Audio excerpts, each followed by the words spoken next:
آلہ واصحابہ اجمعین وعلی کل من تبعہم بإحسان الی یوم الدین۔ اعوذ باللہ من الشیطان الرجیم، بسم اللہ الرحمن الرحیم۔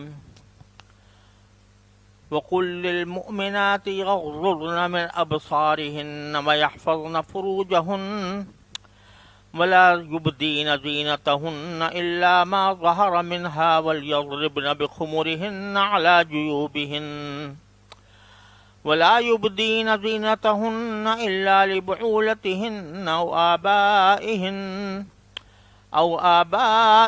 أو آباء بعولتهن أو أبنائهن أو أبناء بعولتهن أو إخوانهن أو بني إخوانهن أو بني إخوانهن أو بني أخواتهن أو نسائهن أو ما ملكت أيمانهن أو التابعين غير أولي الإربة من الرجال أو الطفل الذين لم يظهروا على عورات النساء ولا يضربن بأرجلهن ليعلم ما يخفين من زينتهن وتوبوا إلى الله جميعا أيها المؤمنون لعلكم تفلحون وأنكحوا الأيام منكم والصالحين من عبادكم وإمائكم إن يكونوا فقراء يغنهم الله من فضله والله واسع عليم وليستعفف الذين لا يجدون نكاحا حتى يغنيهم الله من فضله والذين يبتغون الكتاب مما ملكت أيمانكم فكاتبوهم إن علمتم فيهم خيرا وآتوهم مما لله الذي آتاكم ولا تكرهوا فتياتكم على البغاء إن أردنا تحصنا لتبتغوا عرض الحياة الدنيا ومن يكرههن فإن الله من بعد إكراههن غفور رحيم وَلَقَدْ أَنزَلْنَا إِلَيْكُمْ آيَاتٍ مُبَيِّنَاتٍ وَمَثَلًا مِّنَ الَّذِينَ خَلَوْا مِن قَبْلِكُمْ وَمَوْعِظَةً لِّلْمُتَّقِينَ۔ جیسا کہ اس سورت کے شروع میں عرض کیا گیا تھا، اس سورت میں انسان کی عفت و عصمت اور پاک دامنی سے متعلق احکام بیان ہوئے ہیں، اور بے حیائی اور بدکاری سے روکنے کے احکام بھی آئے ہیں، اور کوئی شخص اس کا ارتکاب کرے تو اس کی سزا بھی بیان فرمائی گئی ہے۔ جو آیت جہاں سے میں نے آیات پڑھنی شروع کی، اس سے پہلے مسلمان مردوں سے خطاب تھا کہ وہ اپنی نگاہیں نیچی رکھیں۔ اب یہاں سے جو آیات میں نے اس وقت پڑھی ہیں، اس میں روئے سخن اور خطاب زیادہ تر خواتین کو ہے۔ چنانچہ فرمایا کہ بقل للمؤمنات، نبی کریم سرورد عالم صلی اللہ علیہ وسلم سے خطاب کر کے فرمایا کہ آپ مومن عورتوں سے کہہ دیجئے یغضضن من ابصارہن، کہ وہ اپنی نگاہیں نیچی رکھیں۔ جس طرح مردوں کو حکم دیا گیا تھا کہ وہ اپنی نگاہیں نیچی رکھا کریں، اور مقصد اس کا یہ تھا کہ کسی غیر محرم پر نگاہ نہ پڑے، انسان کی پاک دامنی کے لیے اور اس کے خیالات کو گندی خواہشات سے محفوظ رکھنے کے لیے یہ حکم اللہ تعالی نے دیا ہے کہ نگاہوں کو نیچا رکھنا چاہیے۔ کہیں بازار میں چل رہا ہو انسان تو اس وقت بھی انسان کو نیچی نگاہ رکھ کر چلے، تاکہ کسی غیر محرم پر کوئی نگاہ پڑے تو اس سے دل میں گندے خیالات پیدا نہ ہوں۔ یہی حکم خواتین کو دیا جا رہا ہے کہ وہ بھی اپنی نگاہیں نیچی رکھیں، جس کا مطلب یہ ہے کہ اگر ان کو کسی ضرورت سے گھر سے باہر جانا پڑے تو اس وقت بھی وہ اپنی نگاہوں کو نیچا رکھ کر چلیں۔ یہاں سے بعض حضرات نے یہ فرمایا کہ اس سے یہ معلوم ہوا کہ کسی عورت کے لیے کسی غیر مرد کو دیکھنا بھی جائز نہیں ہے،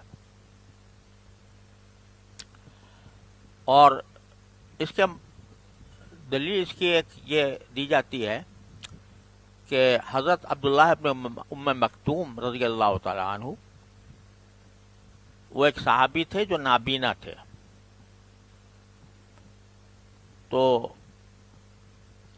حضرات ازواج مطہرات میں سے دو خواتین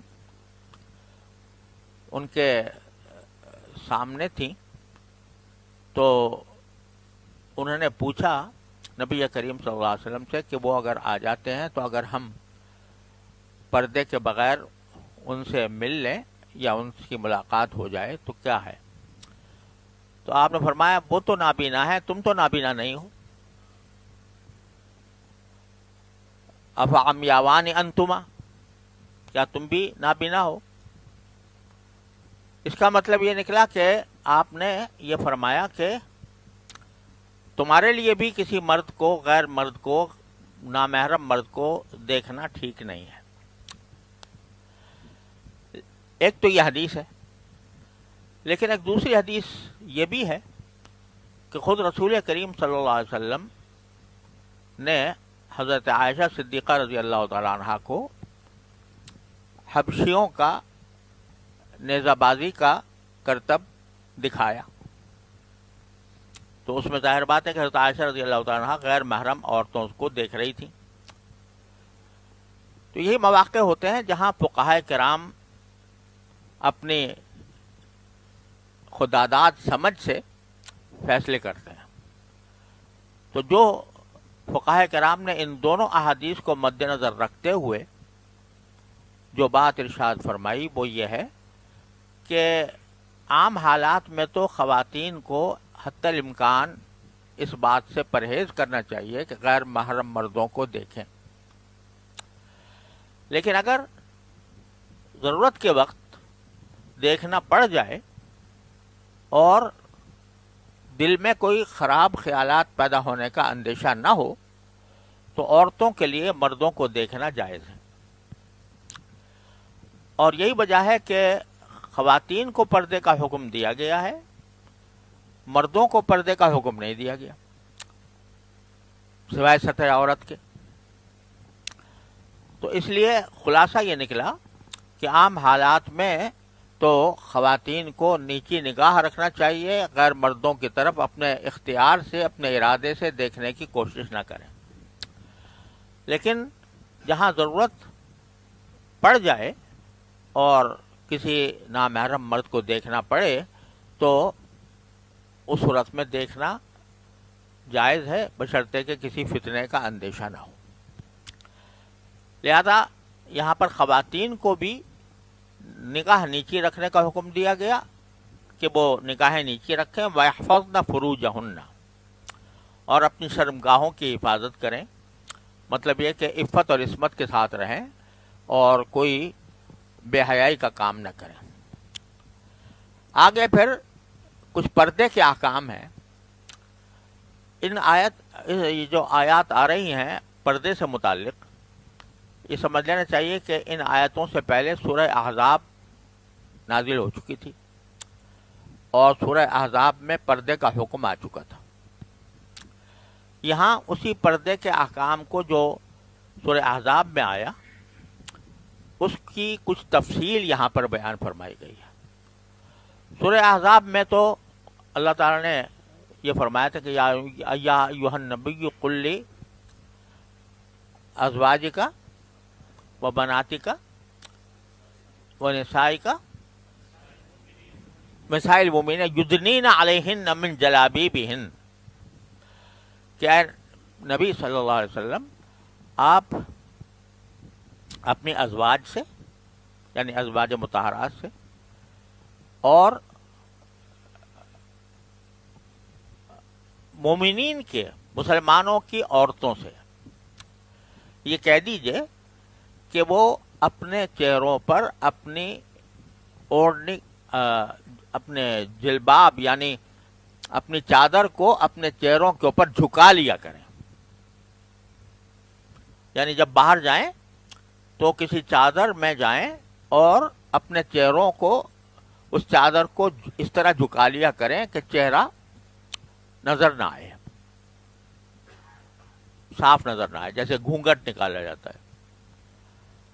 تو پردے کا حکم تو پہلے آ چکا تھا. یہاں اس کی کچھ تفصیل بیان فرمائی ہے کہ خواتین کو چاہیے کہ وَلَا يُبْدِينَ زِينَتَهُنَّ، وہ اپنی سجاوٹ کو کسی پر ظاہر نہ کریں. سجاوٹ سے مراد وہ چیز ہے جو خواتین زیب و زینت کے طور پر استعمال کرتی ہیں، جیسے خوشنما کپڑے یا زیور. زیور بھی زیب و زینت کے لیے استعمال کیا جاتا ہے، خوشنما کپڑے بھی زیب و زینت کے ذریعے کے لیے استعمال کیے جاتے ہیں. تو یہ فرمایا کہ خواتین مردوں کے سامنے اپنی سجاوٹ کو ظاہر نہ کریں. اب سجاوٹ کو ظاہر کرنے میں جب سجاوٹ سے مراد زیور ہوا یا خوشنما کپڑے ہوئے، تو زیور اگر کوئی مرد بغیر کسی عورت کے پہنے ہوئے دیکھے، کسی عورت نے پہنا نہیں ہے اور زیور موجود ہے، تو مرد دیکھ سکتا ہے، اس میں کوئی گناہ بھی نہیں ہے. یا خوشنما کپڑے ہیں، وہ اگر کسی عورت نے پہنے ہوئے نہیں ہیں اور کوئی مثال کے طور پر بازار میں جا رہا ہے، وہاں زیور رکھا ہوا ہے، اس کو دیکھ سکتا ہے، خوشنما کپڑے رکھے ہوئے ہیں، اس کو دیکھ سکتا ہے. تو یہاں جو فرمایا کہ عورتیں ظاہر نہ کریں، اس کا مطلب یہ ہوا کہ وہ زیور جب انہوں نے پہنا ہوا ہے یا لباس پہنا ہوا ہے تو وہ زیور اور لباس دوسروں پر ظاہر نہ کریں. جس کا مطلب یہ ہوا کہ جس جگہ پر زیور پہنا ہوا ہے وہ جگہ ظاہر نہ کریں، اور جس جگہ پر خوشنما کپڑے پہنے ہوئے ہیں وہ جگہ ظاہر نہ کریں. تو جہاں جو ان خواتین کے جسم میں جس جگہ پر زیور پہنا جاتا ہے، تو وہ کان ہوتے ہیں، ناک ہوتی ہے، اور ہاتھ وہ گلا ہوتا ہے، وغیرہ وغیرہ. تو وہ زینت کے مقامات جہاں پر کہ زیور پہنا جاتا ہے، اس زینت کے مقام کو بھی ظاہر نہ کریں، اور جو خوشنما کپڑے پہنے جاتے ہیں ان خوشنما کپڑوں کو بھی پہنے ہوئی حالت میں نہ دکھائیں کہ لوگوں کو. الا ما ظہر منہا، البتہ جو سے خود کھل جائے، جو خود ظاہر ہو جائے. خود ظاہر ہو جائے سے کیا مطلب ہے؟ اس کے دو صحابہ کرام نے دو مختلف معنی بتائے ہیں اور دونوں صحیح ہیں. ایک معنی یہ بتائے حضرت عبداللہ بن مسعود رضی اللہ تعالیٰ عنہ سے، یہ منقول ہے کہ اس سے مطلب یہ ہے کہ خوشنما کپڑے تو چھپانے چاہیے. ایک خاتون نے اچھے خوشنما کپڑے پہنے ہوئے ہیں، وہ کپڑے تو چھپانے چاہیے، لیکن چھپانے کے لیے کوئی چادر استعمال کی جائے گی، کوئی برقع استعمال کیا جائے گا، تو وہ ظاہر ہے کہ چادر اور برقع جو ہے وہ خود بخود ظاہر ہو گیا. تو الا ما ظہر منہا، یعنی جو خود بخود ظاہر ہو جائے، اس سے مراد ان کے نزدیک وہ چادر یا برقع ہے جو کسی خاتون نے اپنے خوشنما جسم کو یا خوشنما کپڑوں کو یا زیور کو چھپانے کے لیے استعمال کیا ہوا ہے. لہذا مطلب یہ ہوا کہ خوشنما کپڑے جو ہیں وہ تو چھپائیں. کاہے سے چھپائیں؟ وہ یا چادر سے چھپائیں یا برقعے سے چھپائیں.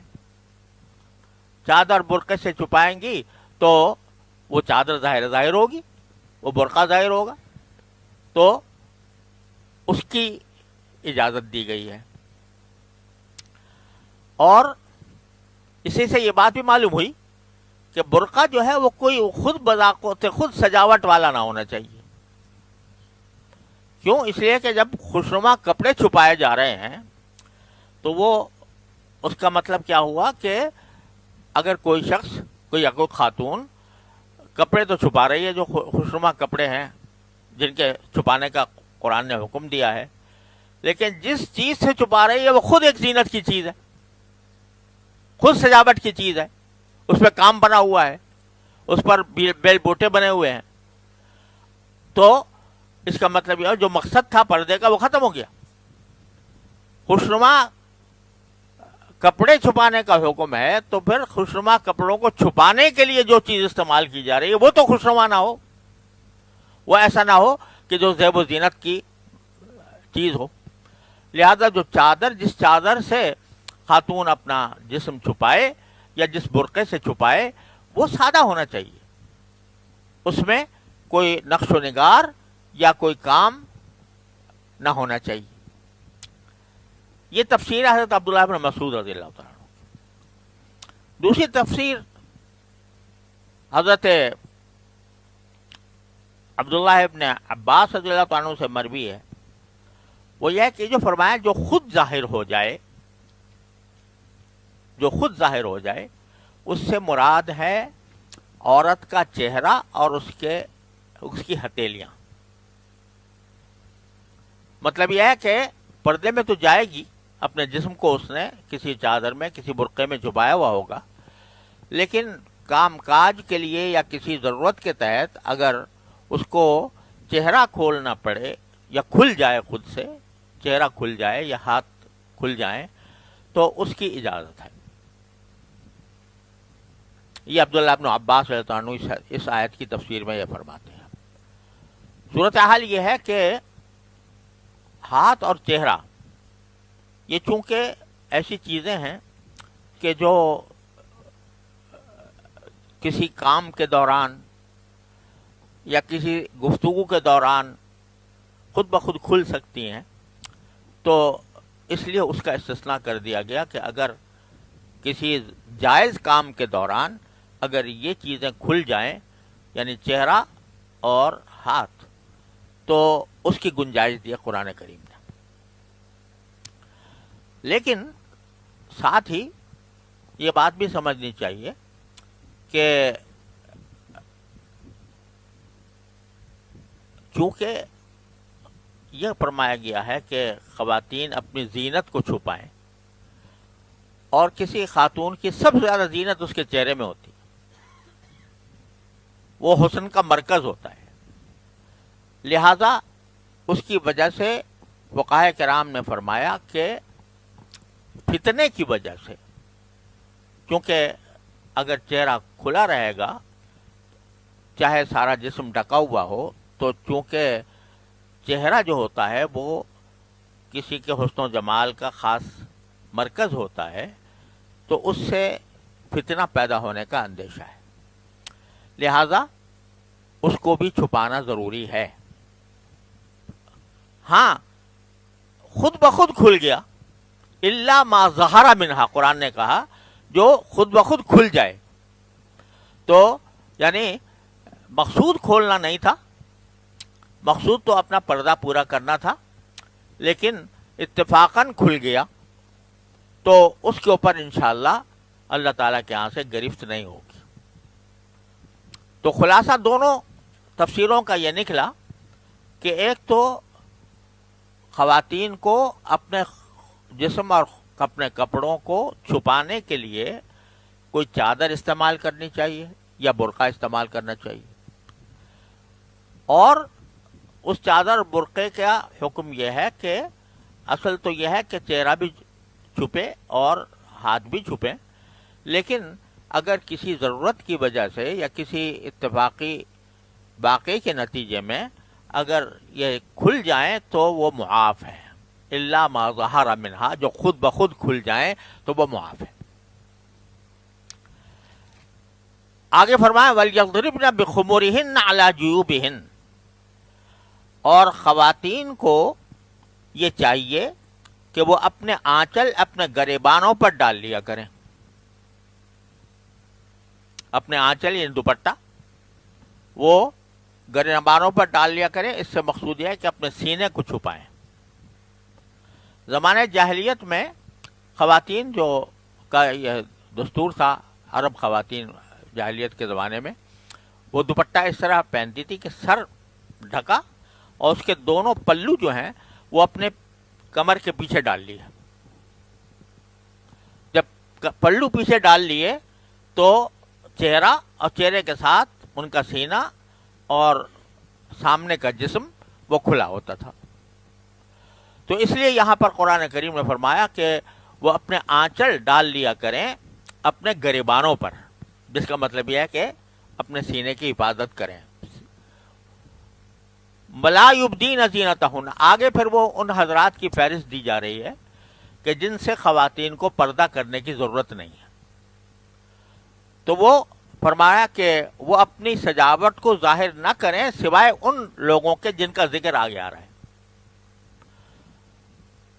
وہ کیا ہے؟ إِلَّا لِبُعُولَتِهِنَّ، سب سے پہلے تو خود ان کے شوہر ہیں، ان سے پردہ کرنے کی ضرورت نہیں ہے. او آبائہن، یا ان کے باپ، خواتین کے باپ جو اپنے باپ سے پردے کی ضرورت نہیں. او آبائی بعولتہن، یا ان اپنے شوہروں کے جو باپ ہیں ان سے بھی پردہ کرنے کی ضرورت نہیں کیونکہ وہ محرم ہیں. او ابنائہن، یا اپنے بیٹوں سے پردے کی ضرورت نہیں کیونکہ وہ اپنے بیٹے ہیں، ان سے کیا پردہ ہوگا. او ابناء بعولتہن، یا شوہر کے جو بیٹے ہیں. شوہر کے بیٹے ہونے کا مطلب یہ ہے کہ شوہر نے پہلے کسی خاتون سے نکاح کیا تھا اور اس سے اس کی اولاد ہوئی تھی، اور پھر کسی اور خاتون سے نکاح ہو گیا، تو جس دوسری خاتون سے نکاح ہوا گیا وہ اب پہلی بیوی سے جو بچے ہیں ان سے پردہ نہیں. ابناء بعولتہن. او اخوانہن، اسی طرح اپنے بھائیوں سے پردہ نہیں. او بنی اخوانہن، یا بھتیجوں سے پردہ نہیں ہے. او بنی اخواتہن، یا ان کے بھانجوں سے پردہ نہیں ہے، بہنوں کے بیٹوں سے. او نسائہن، یا اپنی عورتوں سے. اپنی عورتوں سے مراد یہ ہے کہ جن عورتوں سے عموماً میل جول رہتا ہے تو ان سے پردہ کرنے کی ضرورت نہیں ہے. اب یہاں نسائہن جو ہے اپنی عورتوں سے، اپنی عورتوں کے مطلب بعض مفسرین نے یہ بتایا کہ اس سے مراد یہ ہے کہ مسلمان عورتوں سے. اپنی عورتیں کون ہیں؟ جو مسلمان ہوں. تو مسلمان عورتوں سے پردہ کرنے کی ضرورت نہیں ہے. عورت کو عورت سے پردے کی ضرورت نہیں ہے. سطر کا معاملہ اور ہے جو اس کی تفصیل کسی وقت آگے آئے گی انشاءاللہ، لیکن پردہ کرنے کی ضرورت نہیں ہے. لیکن غیر مسلم خواتین جو ہیں ان سے بعض فقہاء کرام نے فرمایا کہ اس سے بات معلوم ہو رہی ہے کہ غیر مسلم خواتین سے پردہ ہے، کیونکہ نسائہن نہ فرمایا. اپنی عورتوں سے، اپنی عورتوں سے مراد ہے اپنے مذہب والی عورتوں سے. لہذا غیر مذہب کی عورتوں سے پردہ ہے. لیکن دوسرے مفسرین نے فرمایا کہ اپنی عورتوں سے مراد یہ ہے کہ اپنے میل جول کی عورتیں، اس میں مسلمان خواتین بھی داخل ہیں اور غیر مسلم خواتین بھی داخل ہیں. اور متعدد روایات میں یہ معلوم ہوتا ہے، متعدد روایات سے، کہ ازواج مطہرات اور صحابیات وہ غیر مسلم خواتین سے پردہ نہیں کرتی تھی. تو اس لیے غیر مسلم خواتین سے بھی پردہ نہیں ہے. خلاصہ ہے کہ عورت کا عورت سے پردہ نہیں. البتہ ایسی عورتیں کہ جو اللہ بچائے فحاشی بدکاری میں مبتلا ہیں، تو ان کی صحبت بے شک ایک مسلمان عورت کے لیے مناسب نہیں ہے، درست نہیں ہے، اس سے پرہیز کرنا چاہیے. او ما ملکت ایمانہن، اور اسی طرح پردہ ہے نہیں ہے ان باندیوں سے جو تمہاری ملکیت میں ہیں. پہلے زمانے میں باندیاں ہوتی تھیں، کنیزیں ہوتی تھیں، تو ان سے بھی کوئی پردہ نہیں ہے. ابھی تابعین غیر اولی الاربہ من الرجال، یا ان خدمت گزاروں سے جن کے دل میں کوئی تقاضا نہیں ہوتا.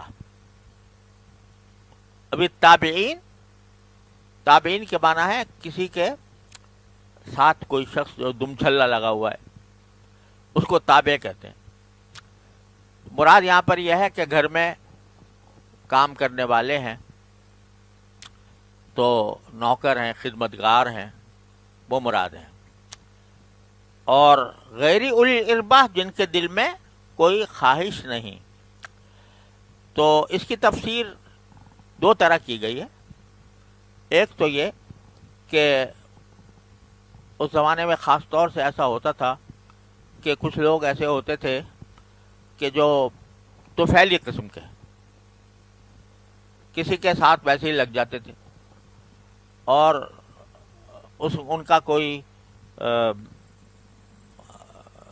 مقصد یہ ہوتا تھا کہ کہیں مغفل ہیں، بیوقوف لوگ ہیں اور طفیلی بن کے کہیں رہ رہے ہیں. ایک تو وہ تابعین میں داخل ہیں.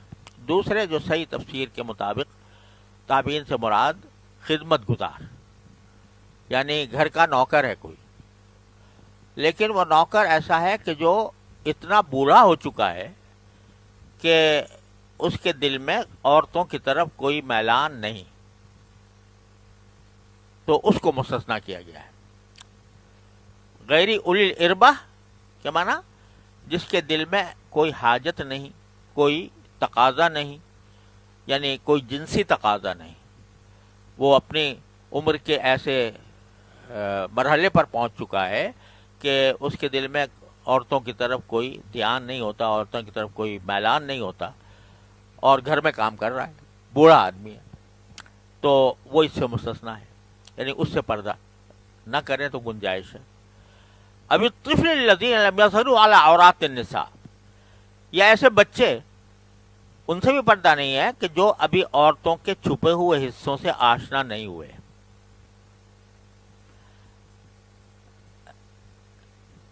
تو یعنی وہ نابالغ بچے جن کو ابھی مرد و عورت کے جنسی تعلقات کا کچھ پتہ ہی نہیں ہے، چھوٹے بچے. تو یہ وہ فہرست بتا دی کہ ان لوگوں سے پردہ نہیں ہے، باقی اور لوگوں سے پردہ ہے.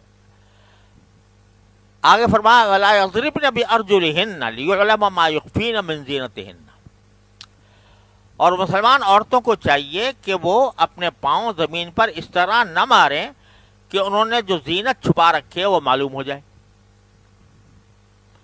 جیسے کہ خواتین پاؤں میں پازیب پہنا کرتی تھیں،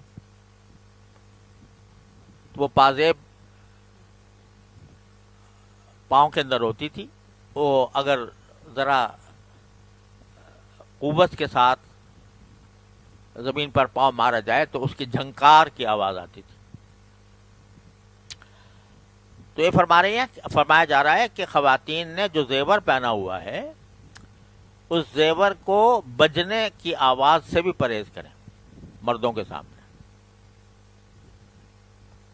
تو اپنے پاؤں اتنی زور سے نہ ماریں زمین پر کہ جس کے ذریعے جو ان کی پوشیدہ زینت ہے، یہ پوشیدہ زیور ہے، وہ لوگوں کو پتہ چل جائے. اتنی احتیاط فرمائی ہے اللہ تعالیٰ نے کہ اپنے زیور کے بجنے کی آواز بھی مردوں تک نہ پہنچنے دیں. اور یہیں سے بعض فقہاء کرام نے فرمایا کہ عورت کی آواز بھی مردوں کے لیے آواز کا بھی پردہ ہے، یعنی مرد کے لیے عورت کی آواز سننا بھی جائز. جب اس کے زیور کی آواز سننے سے منع کیا گیا ہے تو خود اپنی آواز کو سننے سے بھی منع ہونا چاہیے. لیکن احادیث اور روایات سے ثابت ہے کہ حضرات ازواج مطہرات اور صحابیات وہ غیر مردوں سے پردے سے کے پیچھے سے بات کر لیا کرتی تھی، اور اس کا ذکر خود قرآن میں بھی آیا ہے سورہ احزاب میں کہ اگر تم خواتین سے کوئی چیز تمہیں مانگنی ہو تو پردے کے پیچھے سے مانگ لیا کرو. جس سے معلوم ہوا کہ مراد یہاں پر وہ عورت کی آواز کو ممنوع قرار دینا نہیں ہے، الا یہ کہ کوئی فتنہ کا موقع ہو الیاذ باللہ. لیکن زیور کے بجنے کی آواز کو خاص طور سے ذکر اس لیے فرمایا گیا کہ اس زمانے میں بڑا رواج تھا اس بات کا کہ عورتیں جو پاؤں میں زیور پہنتی تھیں، پازیب، تو وہ باقاعدہ اس کی آواز نکال کر چلتی تھی کہ لوگ سنیں کہ ہم نے کیا پہنا ہوا ہے. تو اس لیے اس کو خاص طور پر ذکر کر کے منع فرما دیا گیا. یہ سارے احکام دے دیے اور احکام دے کر آگے پھر حکم جب بھی دیا جاتا ہے تو ایک قانون بنا دیا، کوئی عمل کرے نہ کرے. لیکن اللہ تبارک و تعالیٰ کا قرآن کریم میں طریقہ یہ ہے کہ جب کوئی قانون بنایا، کوئی حکم دیا، تو اس پر پابندی کرنے کی غرض سے انسان کو آخرت کی طرف متوجہ کیا جاتا ہے.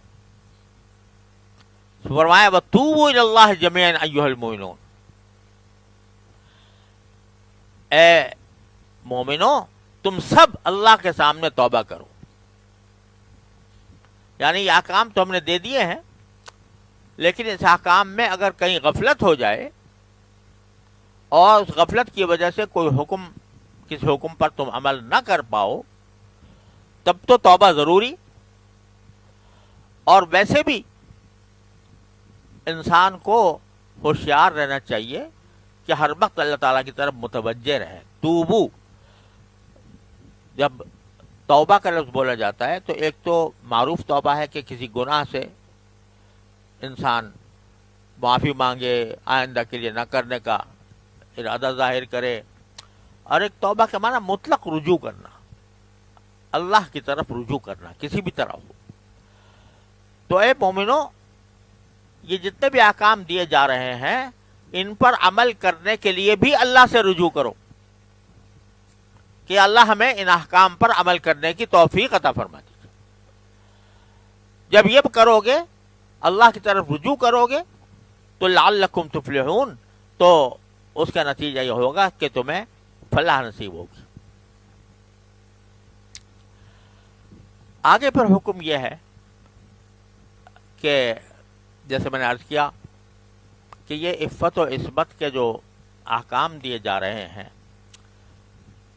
انسان کو بے حیائی سے بچایا جا رہا ہے. تو اس بے حیائی سے بچانے کے لیے اللہ تعالیٰ نے ایک جائز طریقہ انسان کو دیا ہے.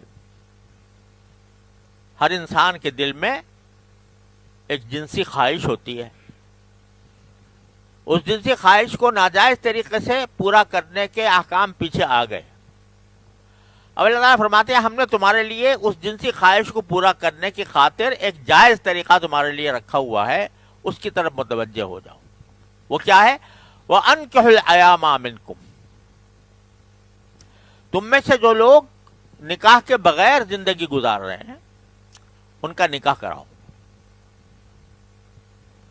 ایامہ جمع ایم کی اور ایم کی ہے، اور ایم ہر اس مرد یا عورت کو کہا جاتا ہے کہ جس کا ابھی نکاح نہ، جس کا نکاح نہیں ہے، یا تو ہوا ہی نہیں پہلے نکاح، کنوارا ہے، یا پہلے نکاح ہوا تھا مگر وہ نکاح کسی وجہ سے ختم ہو گیا، طلاق ہو گئی یا موت کی وجہ سے ختم ہو گیا، تو اب وہ بغیر نکاح کے بیٹھا ہے یا بیٹھی ہے، اس کو ایم کہا جاتا ہے.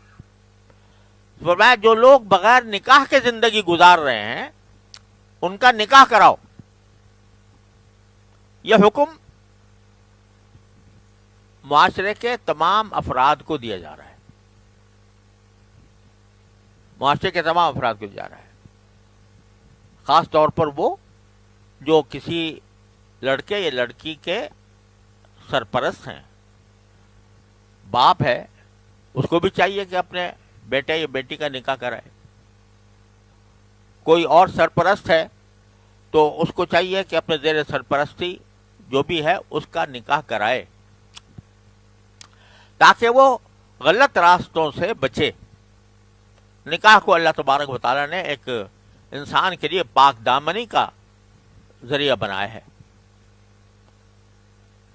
اور رسول کریم سرورت عالم صلی اللہ علیہ وسلم نے ارشاد فرمایا من استطاع منکم الباءۃ فلیتزوج فإنہ اغض للبصر واحسن للفرج.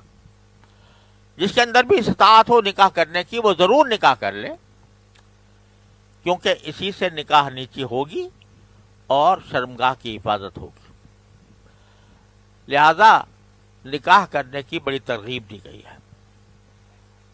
اس کو اللہ تعالیٰ نے فرض تو نہیں کیا ہر انسان کے ذمے، لیکن سنت مؤکدہ ضرور ہے. رسول کریم صلی اللہ علیہ وسلم نے فرمایا النکاح من سنتی. اور بغیر نکاح کے رہنا یہ اپنے آپ کو فتنوں میں مبتلا کرنے کے مرادف ہے. لہذا فرمایا جو بے نکاح لوگ ہیں چاہے مرد ہوں یا عورت ان کے نکاح کراؤ. والصالحین من عبادکم و امائکم.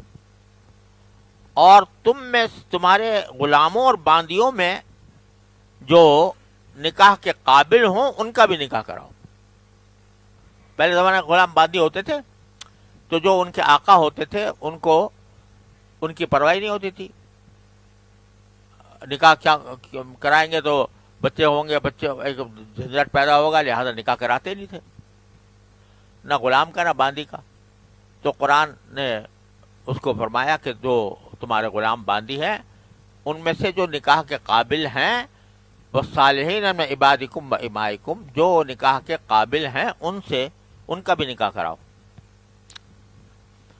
اب آگے ان لوگوں کا ذکر ہے کہ جو مالی اعتبار سے نکاح کی طاقت تو رکھتے ہیں. طاقت رکھنے کا معنی یہ کہ مہر دینے کے لائق ہیں، مہر بھی دے سکتے ہیں، بیوی آئے گی تو اس کا خرچہ بھی برداشت کر سکتے ہیں، لیکن ہیں عمومی طور پر تنگ دست. پہلے تو یہ سمجھ لیجیے کہ نکاح کی وسعت کا مطلب یہ نہیں ہے کہ آدمی بہت مالدار ہو. اللہ تعالیٰ نے نکاح کو اتنا آسان بنایا ہے کہ اس میں کسی بھی بڑے جھنجٹ کی ضرورت نہیں ہے، جیسا کہ ہم نے آج کل نکاح کو بنا لیا ہے. بڑی تقریب ہوگی، لوگوں کو بلایا جائے گا وغیرہ، یہ سب کچھ ضروری نہیں. صرف ایجاب و قبول چاہیے دو گواہوں کی موجودگی میں. یہاں تک کہ خطبہ بھی کوئی فرض نہیں ہے، سنت ہے، فرض نہیں ہے. تو آسان کام ہے. اس لحاظ سے مہر بے شک ضروری ہے، لیکن مہر اتنا ہی رکھنا چاہیے جتنی انسان کی استطاعت. تو اگر کسی شخص میں اتنی استطاعت ہے کہ وہ اپنی بیوی کا مہر ادا کر سکے اور ساتھ ہی اس کا خرچ برداشت کر سکے، لیکن ہے بیچارہ مجموعی اعتبار سے غریب، تو قرآن فرماتا ہے کہ ان یکونوا فقراء یغنیہم اللہ من فضلہ، کہ اگر یہ نکاح کرنے والے کم حیثیت ہوں، یعنی تنگ دست ہوں. تنگ دست ہونے کا معنی یہ نہیں ہے کہ وہ خرچہ نہیں اٹھا سکتا بیوی کا. بیوی کا خرچہ تو اٹھا سکتا ہے، لیکن معمولی طریقے سے، اور زیادہ مالدار نہیں ہے. تو وہ بھی اس خوف سے نکاح نہ کرے، نکاح سے نہ بچے کہ اگر نکاح کر لوں گا تو بیوی بھی آ جائے گی، اس کا بیوی کا بچے بھی ہوں گے، پھر میں ان کے خرچے کیسے اٹھاؤں گا. اس خوف سے وہ نکاح سے باز نہ رہے. کیوں؟ اگر وہ فقیر ہوں گے یغنیہم اللہ من فضلہ، تو اللہ ان کو اپنے فضل سے غنی کر دے گا. کیا معنی کہ اگر کوئی شخص اپنے آپ کو پاک دامن بنانے کے لیے وہ نکاح کرتا ہے اس نیت سے کہ میں پاک دامنی اختیار کروں، اور اتنی اس کے پاس گنجائش ہے کہ وہ نکاح کر سکتا ہے، اس کا مہر ادا کر سکتا ہے، کچھ تھوڑا بہت اس کا نفقہ بھی برداشت کر سکتا ہے، تو وہ ڈرے نہیں بلکہ نکاح کر لے. اللہ اس کو انشاءاللہ غنی کر دے گا جب وہ اللہ کے بھروسے پر کرے گا.